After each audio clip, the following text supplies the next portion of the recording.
அனைவருக்கும் நெஞ்சார்ந்த வணக்கம். இன்னைக்கு நம்முடைய அரசியல் பார்வையில் பல முக்கியமான விஷயம் பேச போகிறோம். அதற்காக நம்மிடம் இணைந்திருக்கிறார் நண்பரும் மூத்த பத்திரிகையாளரும் சவுத் இந்தியன் வாய்ஸோட செய்தி ஆசிரியருமான நாச்சி செல்வராஜ் அவர்கள். வணக்கம். வணக்கம். நல்லா இருக்கீங்களா? நல்லா இருக்கேன். இப்போ கரண்ட் ட்ரெண்டிங்கில் தேர்தல் கணிப்புன்னு ஆளாளுக்கு வழக்கம் போல் போட ஆரம்பிச்சிட்டாங்க. ஸோ இவரோட விஜயோட என்ட்ரி வந்து திமுகவுக்கு பலன்றாங்க. இன்னொரு பக்கம் மக்கள் கருத்துன்ற பேரில் பப்ளிக் பைட்ஸ் நம்ம டிவியில் எடுத்து போடுற மாதிரி போடுறாங்க. எல்லாருமே டிவிக்கு வரணும் அப்படின்றாங்க. இன்னொரு பக்கம் டிவிக்கு வந்து அணில் அப்படின்ட்டு சீமான் ஒரு பக்கம் அடிச்சுட்டு போயிட்டுருக்கிறாரு.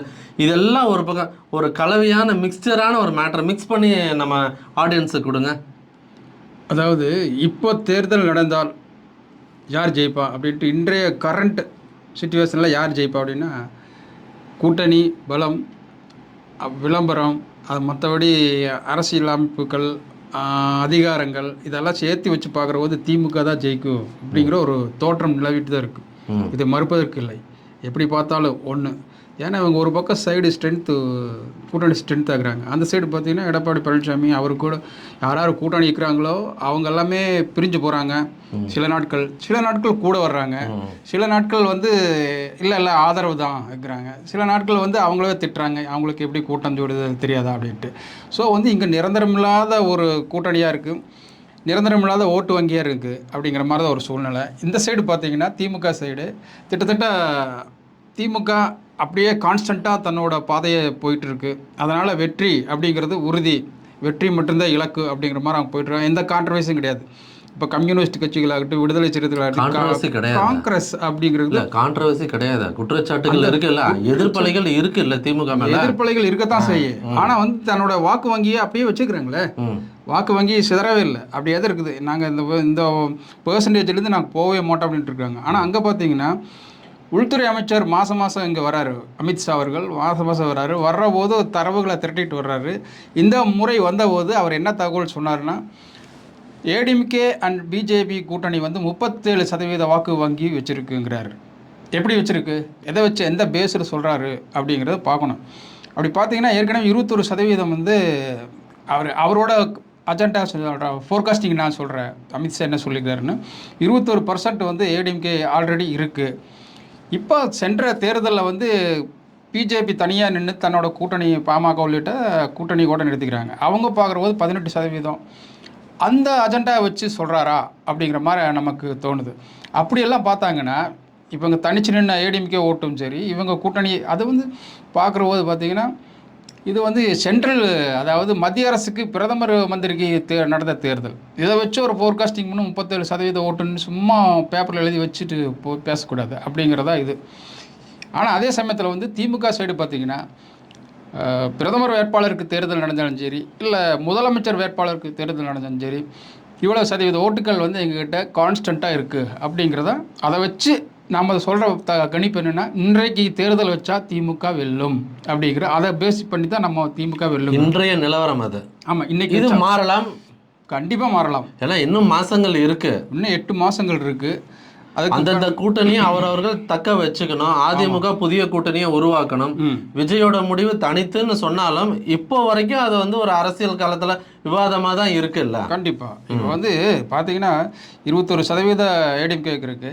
ஆனால் அதே சமயத்தில் இவங்க வந்து 37% 42% டிஎம்கே சைடு கூட்டணி அடி வச்சுட்டுருக்காங்க. இவங்க பிஜேபி எவ்வளோ கூட்டணி, எவ்வளோ பர்சன்டேஜ் தமிழ்நாடு அரசியல், அதாவது சிஎம்முக்கான தேர்தலில் எவ்வளோ வாங்குவாங்கன்னு தெரியாது. அதே சமயத்தில் பாமக வருமா வராதாங்கிற இருக்குது. தேமுதிக தள்ளாட்டத்தில் இருக்குது, இது போகுமா வருமா. அதாவது திமுக கூட பல கட்சிகள் இன்னும் வரும் அப்படின்னு சொல்லிட்டு அவங்க நம்பிக்கையோடு இருக்காங்க.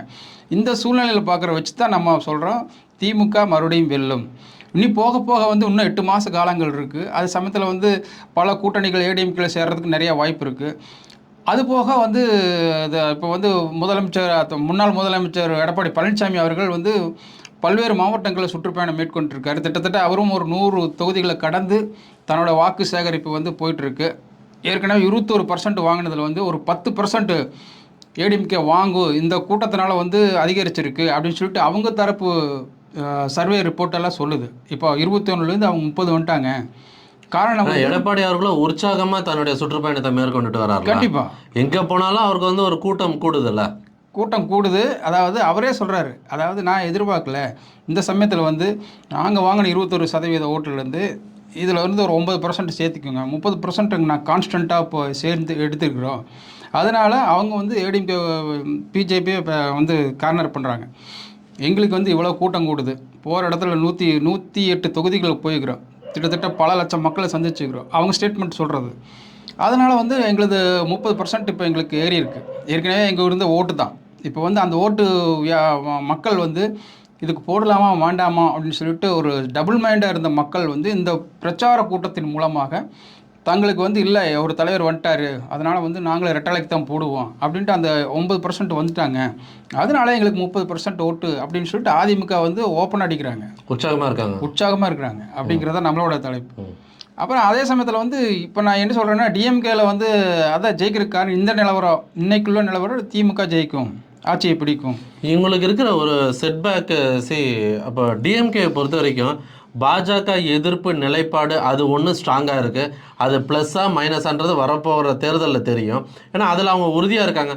இதே மாதிரி அதிமுக கண்டிப்பாக ஆட்சிக்கு வரும். ஆனால் பாஜக இல்லாத பட்சத்தில் பாஜக தான் ஒரு பேசு பொருளாக இருக்குல்ல இந்த அரசியல் களத்தில். அதுதான் முக்கியமாக பார்க்குறாங்க. என்னென்னா அதுக்கு வந்து ப்ளஸ் பாயிண்ட் வந்து ஒரு 6% ஓட்டு தான். இப்போ ஹிந்து, கிறிஸ்தவர், முஸ்லீம் அப்படிங்கிறது இங்கே 3 ட்ரையாங்கிளில் வந்து ஓட்டு போயிட்டுருக்கு. அதில் வந்து அந்த 6% இருக்கிற கிறிஸ்தவரும் முஸ்லீம் வந்து கிட்டத்தட்ட அந்த ஓட்டு திமுகவுக்கு வந்து இலவசமாக போயிட்டுருக்கு அப்படிங்கிறது இவங்களோட குற்றச்சாட்டு. இன்றைக்கும் வந்து பிஜேபி அமித்ஷா வராருன்னா இங்கே சர்வே ரிப்போர்ட் எடுத்து பார்க்குறது அந்த 6% இலவசமாக அவங்களுக்கு போகுது திமுகவுக்கு, இதை தடுத்து நிறுத்துறதுக்கு என்ன வழி அப்படிங்கிறது அவங்களோட குற்றச்சாட்டு. அப்போ தான் வந்து பார்த்திங்கன்னா விஜயோட இதில் வந்து கிட்டத்தட்ட விஜய் சார்பாக வந்து கிறிஸ்தவர் ஓட்டெல்லாம் அப்படியே கொண்டு வந்துடலாம், அந்த 3% ஓட்டெல்லாம் அப்படின்னு அவங்க கனவு வாங்குறாங்க. இப்போ விஜயோட பிராண்டு வந்து பிஜேபியோட பிராண்டு தான் குற்றச்சாட்டு இருக்குது. ஒரு சிலர் என்ன சொல்கிறாங்க, இல்லை திமுக தான் விஜய் கொண்டு வந்து இறக்கிக்கிறாங்க அப்படின்ட்டு குற்றச்சாட்டு சொல்கிறாங்க. இது இன்னும் முடியல, யாருக்குன்னு இன்னும் முடியல, ஆனால் அது போயிட்டு தான் இருக்குது. யாருக்காக போகணும், ஆனால் வந்து என்ன கத்திரிக்காய் முத்துனா கடத்தருக்கு வந்து தானே ஆகணும் அப்படிங்கிற மாதிரி இன்னும் கொஞ்ச நாள் தான் போதும்னா விஜய் யாருன்னு தெரிஞ்சிரு. இப்போ எங்கே போய் கூட்டணி செய்கிறாரு, யார் கூட போகிறாரு, 2011 வரையிலாம் அப்படி தான் இருந்துச்சு. விஜயகாந்த் வந்து கடைசி வரைக்கும் வந்து திமுக கூட தான் கூட்டணி சேருவார் அப்படிங்கிற மாதிரி இருந்துச்சு. ஒரே நாளில் போய் ஏடிஎம்கே அலைன்ஸ் போனாங்க. இப்போ எங்கே எப்படி போச்சு என்ன பண்ணுச்சுன்னு தெரியல. அந்த மாதிரி ஒரு சூழ்நிலை இருக்குது. இப்போ மாறக்கூடிய சூழ்நிலை இருக்குன்றீங்களா? அந்த சூழ்நிலையை வந்து கலைஞர் இல்லை, இவர் வந்து ஸ்டாலின் மோர் டேஞ்சரஸ்ன்னு கலைஞர் போயிருக்கணும்னு சொன்ன மாதிரி தான். அதை வந்து நிரூபிச்சுட்டு ஒவ்வொரு விஷயத்திலும் வந்து ஸ்டாலின் நிரூபிச்சுட்டே இருக்காரு. தான் வந்து இப்படித்தான் சொல்ல மாட்டேன் செஞ்சு காட்டுவோங்கிற டைப் தான் அவர். செய்வதை சொல்வோம், சொல்லாதையும் செய்வோங்கிறது கலைஞர் பாணி. இவர் நான் செய்யாததான் சொல்லுவேன், நான் என்ன செய்கிறேன்னு நினைக்கிறேன் அதெல்லாம் சொல்லவே மாட்டேன், செஞ்சுட்டு போயிட்டே இருப்பேங்கிறத ஸ்டாலினோடது.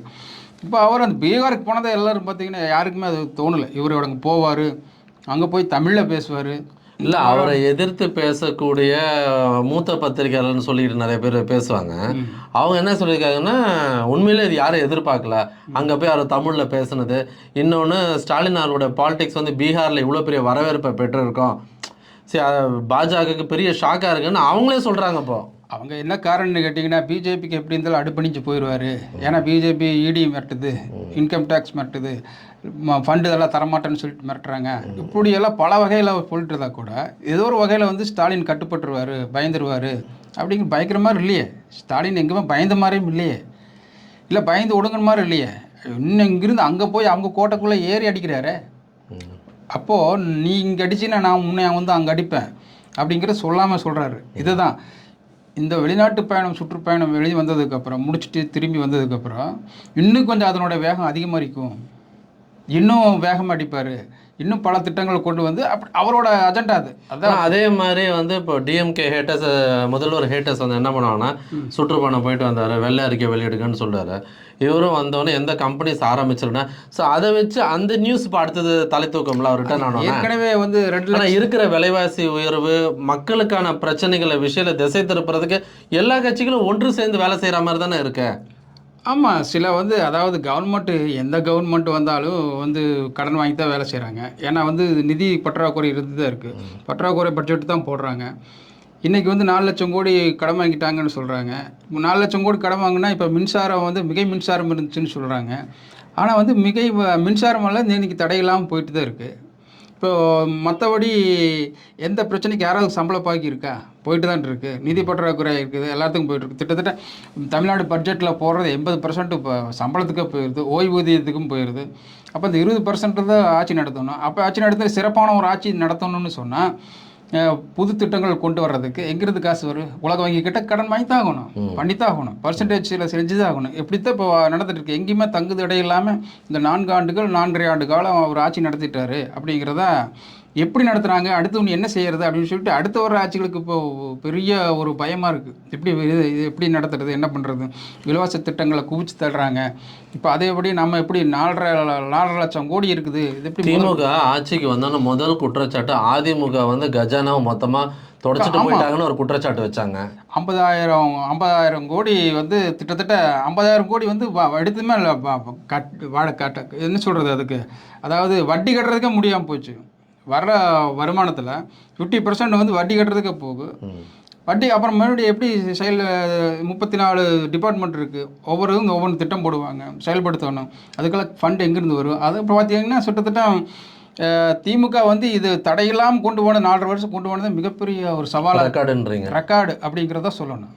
இப்போ இன்னொரு விஷயம், அண்ணாமலை எடப்பாடி அவர்கள் மோதல் எப்படி இருக்குன்னு தெரியும். அவர்லாம் அதுக்கு லாய்க்கு இல்லைன்னு சொன்னது, இவர் அதுக்கு சரியில்லைன்னு சொன்னார். இன்னொன்று பாஜகவோட கூட்டணி போகும்போது அண்ணாமலை முதல்ல தலைவர் பதவியிலேருந்து இறக்குங்கன்னு சொன்னது. இப்போ இவர் ஒரு தம்பின்றதும் வாங்க இங்கே உட்காருங்க சீட்டில் உட்காருங்கன்னு சொல்கிறதும் இதெல்லாம் எப்படி பார்க்குறீங்க? அண்ணாமலையும் வந்து ஆனால் இவ்வளோ விஷயத்துக்கு நடுவில் கேள்வி கேட்டிருக்காங்க. நம்ம முன்வைத்த கேள்வியை அண்ணாமலையிட்ட கேட்டிருக்காங்க. தலைமை சொல்லிடுச்சு, தலைவர் சொல்லிட்டாரு, நான் அதுபடி நான் அமைதியாக செயல்படுவேன். தலைமையை சொல்லிட்டாங்க, அதனால தான் கேட்குறேன். என்னோட இதெல்லாம் அப்படி கிடையாது. இல்லைன்றது அவர் உள் மனசில் அவரோட ஐடியாலஜி வேற. அது வந்து அதிமுக வந்து அண்ணாமலை பற்றி அறியாமல் இல்லை. அண்ணாமலை பற்றி அவர் சரி பல அண்ணாமலைகளை பார்த்தது அதிமுக. அதனால் வந்து அது அண்ணாமலைக்கு என்ன செய்யணுமோ அவங்க செய்வாங்க. அரசியல் வந்து சதுரங்காட்டம் தான். பல அண்ணாமலைகளை பார்த்த அதிமுக இந்த முறையும் அண்ணாமலைக்கு என்ன வேலை செய்யுங்கிறத வந்து தெரிஞ்சு தான் செய்வாங்க. ஒன்று, அதாவது ஒரு அரசியலில் வந்து ஒரு மறைமுகமான தாக்குதல் இருக்கும், அதுதான் நாகரிகமாக இருக்கும் அப்படிங்கிறத நம்மளோட இது. இப்போ ஏற்கனவே பார்த்திங்கன்னா நான் 10 வருஷம் பச்சிங்கில் கையெழுத்து போட்டேன், இவர் தற்குறி, இவர் வந்து எதுக்குமே லாக்கி இல்லாதவர் அப்படின்ட்டு ஒரு தனி மனித தாக்குதல் மேடையில் பேசுகிற போது, அதே மேடையில் இன்னொரு பக்கம் தலைவர் பக்கத்தில் உட்கார போது கூசாதா, கொஞ்சம் கூட கூசாதா? இல்லை, உங்களை விட அவர் வந்து வயதுக்கு மூத்தவர், அவர் 70 வயசு ஆச்சு, உங்களுக்கு 30-38 ஆச்சு வயசு. அப்படி பேசுகிற போது நீங்கள் பேசிட்டு அவர் முகத்தையும் கூட உங்களால் பார்க்க முடியல. ஆனால் அவர் உங்கள் பக்கம் திசையே திரும்பலை, அப்படியே பார்த்துட்டு உட்காந்துருக்காங்க. இது பொருந்துமா அந்த கூட்டணி? இவர் இதுக்கு முன்னாடி வந்து அண்ணாமலை வந்து தனக்கு ஒரு இடம் வேணும்னு சொல்லிட்டு கோயம்புத்தூரில் ஒரு 10 தொகுதியில் வந்து கோவை வடக்கு தொகுதியில் போட்டியிடுறதாக ஒரு தகவல் வந்திருக்கு. அந்த வடக்கு தொகுதியில் அவரோட அபிப்பிராயம் என்னென்னு கேட்டிங்கன்னா, பிஜேபி சட்டமன்ற கட்சி தலைவர் ஆகணும் அப்படின்ட்டு அண்ணாமலைக்கு விருப்பம். அதன் அடிப்படையில் வந்து கோவை வடக்கில் வந்து தன்னை நிலைநிறுத்துறதுக்காக இப்போ இருந்தே வந்து அந்த கோவை வடக்கில் வந்து வாரத்துக்கு 1 டைம் 2 டைம் வந்து ஒவ்வொரு மீட்டிங்காக போட்டுக்கிறாரு, ஒவ்வொரு நிகழ்ச்சிகளை நடத்துகிறாரு அப்படிங்கிறது அங்கேருந்து வர தகவல். அப்போது ஏற்கனவே 10 தொகுதியில் ஒரு தொகுதி வானதி சீனிவாசன் கொடுத்துக்கிறீங்க. இப்போ இவர் ஒரு தொகுதி கேட்குறாரு, இவர் கொடுப்பாங்களா ஏடிஎம்கே? இதெல்லாம் பெரிய சிக்கலாக உண்டுவாக்கும். வர்ற காலத்தில் வந்து இந்த தொகுதி பங்கீடெல்லாம் சேரும்போது அண்ணாமலைக்கு செக் வைப்பாங்க. சும்மா அதை வந்து அண்டர் எஸ்டிமேட் பண்ணுறாங்க எடப்பாடி பழனிசாமி அவர்களை. அப்போ தான் அவர் ராஜதந்திரியா என்ன அப்படிங்கிறது வந்து அண்ணாமலைக்கு புரிய வைப்பார். அந்த தேர்தல் போக போக தெரியும். இப்போ நீங்கள் வந்து சொன்னீங்க இல்லையா, திமுக கூட்டணி ஸ்ட்ராங்காக இருக்கிறாங்க, ஏடிஎம்கே எப்படி இருக்கிறாங்கன்னு. அப்போ தான் இவங்களுக்குள்ளே மோதல் வெடிக்கும்.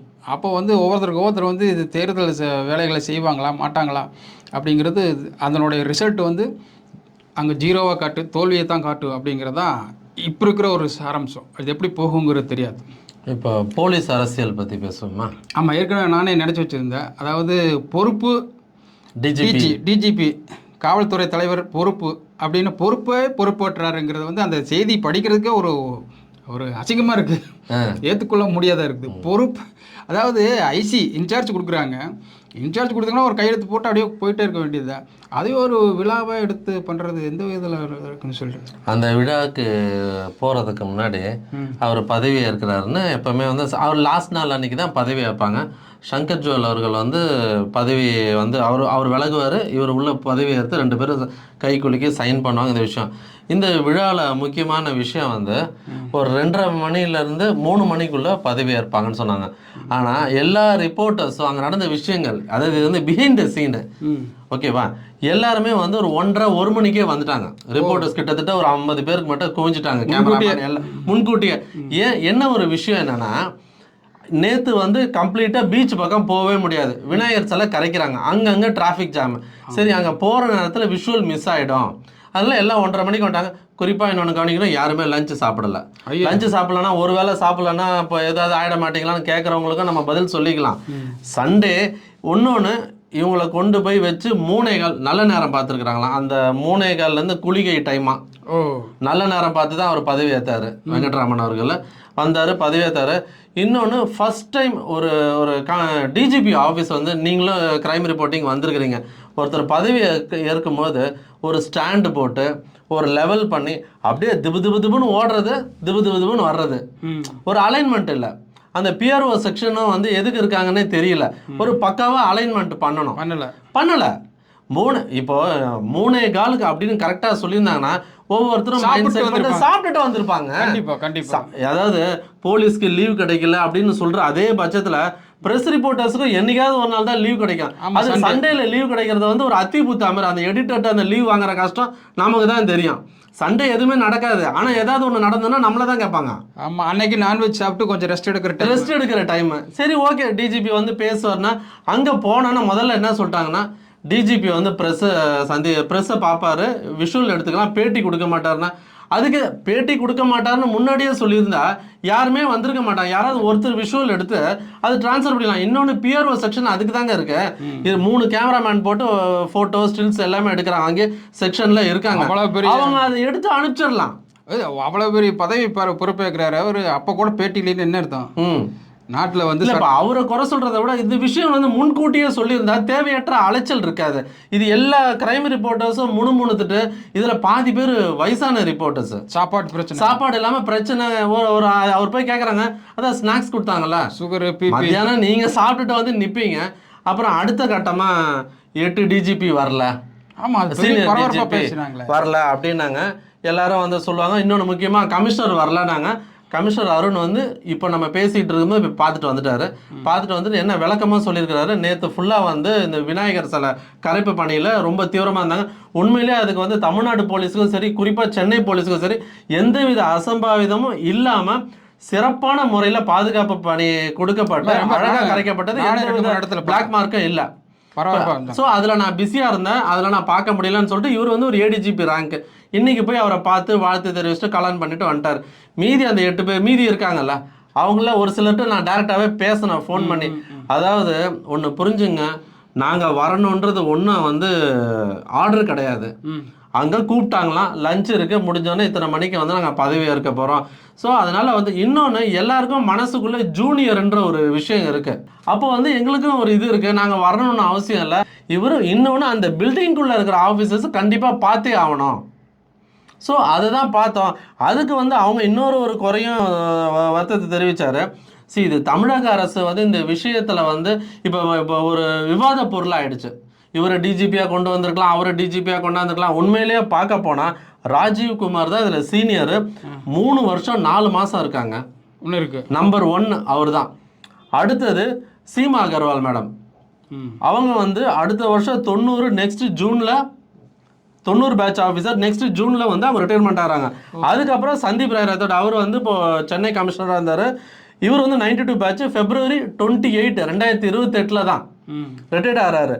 இப்போது இதெல்லாம் ஒரு பக்கம் இருக்க, அதில் வந்து கரெக்டாக ஒரு பெங்களூர் எக்ஸாம்பிள் காட்டுறாங்க. கர்நாடகாவில் இதே மாதிரி தான் ஒரு பொறுப்பு டிஜிபியாக நியமிச்சிருக்காங்க. அவர் பேர் டாக்டர் சலீம். அவர் ஓகே, அதாவது அந்த 3 பேரில் ஒருத்தரை அனுப்பிச்சு அந்த பேனல் வர்றதுக்கு முன்னாடி பண்ணிச்சு. இப்போ ஆஸ் பர் இதுபடி ஆர்டர் வந்துருச்சா, அவரையே நீடிச்சிட்டாங்க. இப்போ இவங்க கேட்கறது என்னன்னா, அந்த 3 பேரை நீங்க அனுப்பிட்டு அதுல இருந்து யாராவது ஒருத்தர் எனக்கு போடணும், இவருக்கு போடணும், இல்ல அவருக்கு போட்டுக்கலாமே, சான்ஸ் கொடுத்துக்கலாம் அப்படின்ற ஒரு விவாதம் ஏற்பட்டிருக்கு. இன்னொரு ஒரு மூத்த பத்திரிகையாளர், கிரைம் செய்தியாளர்கிட்ட கேட்டேன். இப்போ இந்த அரசியல் வந்து ஐபிஎஸ் அரசியல் வந்து, அதாவது சாதாரண அரசியல் தலைவர்களோட அரசியலை விட உச்சகட்டத்தை நோக்கி போயிட்டு இருக்கு. அதாவது வந்து இப்போ மேனிஃபெஸ்டோ கொடுக்குறாங்களா, தேர்தல் அறிக்கை கொடுக்குறாங்களா, வரும்போது எங்க ஆட்சிக்கு வந்தா இவர் தான் டிஜிபி ஆயிடும் ஃபர்ஸ்டே சொல்லிடுங்க, இல்லை அவங்களுக்கு சர்க்குலர் அனுப்பிச்சிருங்க. ஏன்னா நான் டிஜிபி டிஜிபி அவன் யாரும் கனவுல இருக்க மாட்டாங்கல்ல, அது ஒரு விஷயமா பார்க்குது. இது எப்படி நீங்கள் பார்க்குறீங்க?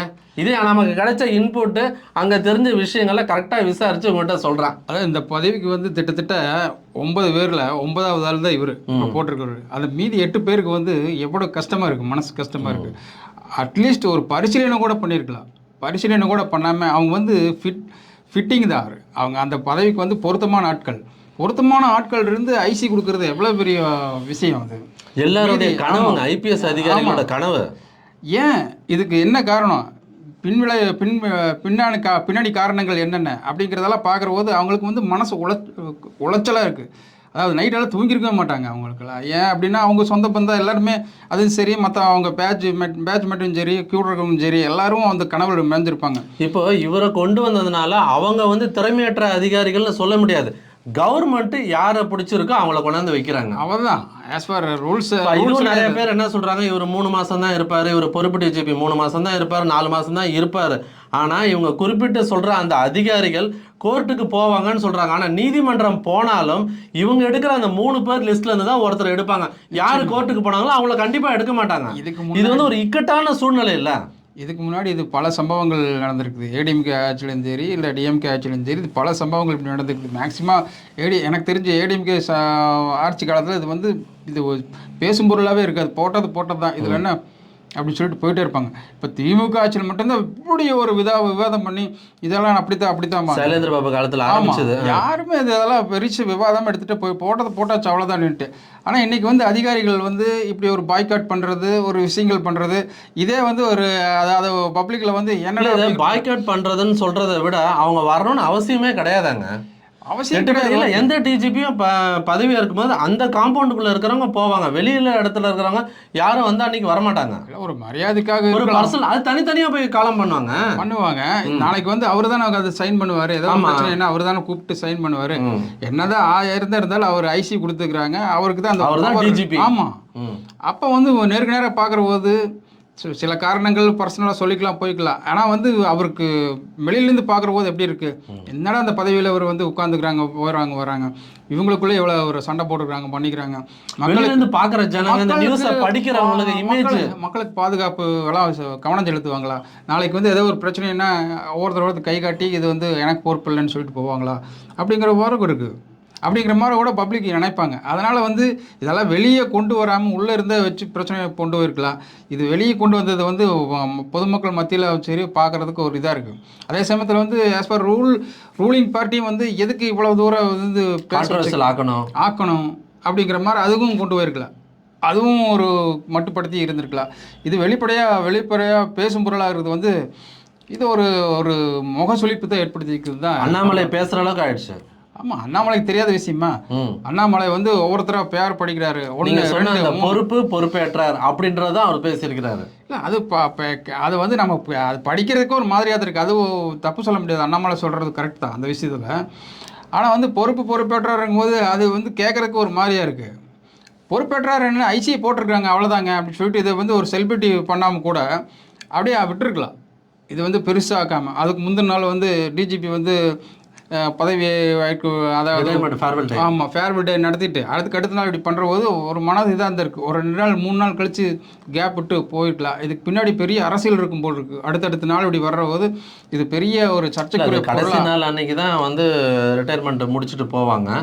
சரி, இது வந்து சிறப்பாக நடந்திருக்கு. ஒரே ஒரு விஷயம், எல்லாருடைய இது இப்போ புது டிஜிபிக்கு எல்லாரும் சார்பாக வைக்கிற கோரிக்கை வந்து தமிழகம் முழுவதும் வந்து சட்டம் ஒழுங்கு சீரும் சிறப்பமாக இருக்கணும். அதுதான் உங்களுடைய ஃபஸ்ட்டு அஜெண்டாவாக இருக்கும். அதே நேரத்தில் உங்கள் காவல்துறையில் பணிபுரிகிற அதிகாரிகளுக்கும் குறிப்பாக பாதுகாப்பு தேவையான விஷயங்களை பண்ணணும். ஏன்னா பொதுமக்களுக்கும் ஒரு போலீஸுக்கும் இடையில் வந்து ஒரு ஈகோ கிளாஷ் மாதிரின்றதுல யாரை வேணால் என்ன வேணால் பண்ணலாம் அப்படின்ற ஒரு தைரியம் வந்திருக்கு. ஸோ போலீஸோட இமேஜை உயர்த்துவதற்கு காவல்துறை செயல்படணும்னு நம்ம நம்பலாம். இவ்வளோ அழகான கருத்துக்களை பதிவு செய்தமைக்கு நன்றி. மீண்டும் ஒரு காணொலியில் உங்களை சந்திக்கிறேன். நன்றி, வணக்கம்.